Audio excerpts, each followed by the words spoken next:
lagi setelah kebijakan itu diterapkan, malah inflasi Inggris meningkat karena jumlah uang beredar ini sangat banyak. Dan juga this commission is become more complicated when there's a crisis between Russia and Ukraine in 2022. Jadi ini menyebabkan kenaikan harga energi global seperti itu. Dalam sistem ekonomi Inggris, itu adalah bank sentralnya itu Bank of England atau BOE ya. Jadi mereka itu tugas utamanya itu menjaga stabilitas harga, yaitu inflasi CPI atau Consumer Price Index itu di angka 2%. Kemudian mereka juga untuk membuat keputusan moneter, mereka memiliki satu lembaga bernama Monetary Policy Committee.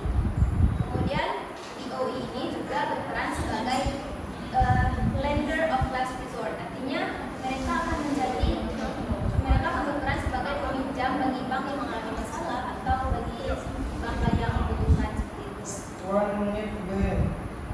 Jadi masalah utama di Inggris itu adalah inflasi yang tinggi tadi, makanya solusinya adalah menaikkan suku bunga. Tercatat Inggris menaikkan suku bunga sebanyak 14 kali dalam kurun waktu 18 bulan. Puncaknya itu pada angka 5,25% pada tahun 2023. Memang bagaimana cara kerja Bank itu bisa menurunkan inflasi? Yaitu melalui 3 jalur utama. Yang pertama, interest rate channel.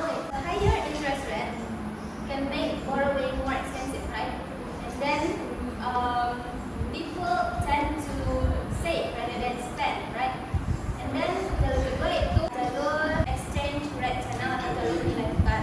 Higher interest rate can attract foreign investor because UK financial asset become more attractive. Jadi nanti bisa memperkuat pound sterling sehingga harga barang impor menjadi lebih murah. Yang ketiga itu jalur ekspektasi. Dan juga kalau kita bandingkan dengan financial bank lainnya seperti The Fed dan Bank Uni Eropa itu European Central Bank, memang BOE ini jauh lebih dulu menerapkan kenaikan suku bunga untuk antisipasi untuk mengatasi masalah inflasi tadi. What's the policy of BOE work? Yes, so it works perfectly.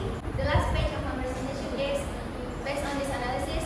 UK financial crisis was caused by between domestic and external factors, dan juga memang kebijakan bank rate-nya itu berhasil, tetapi kebijakan moneternya itu masih agak sulit untuk dilakukan karena penyebab dari inflasi itu adalah faktor luar tadi.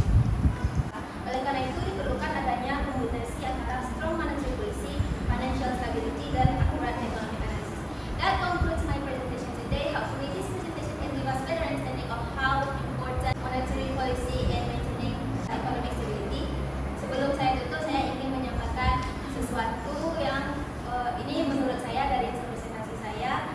A strong economy is not defined by the absence of crisis, but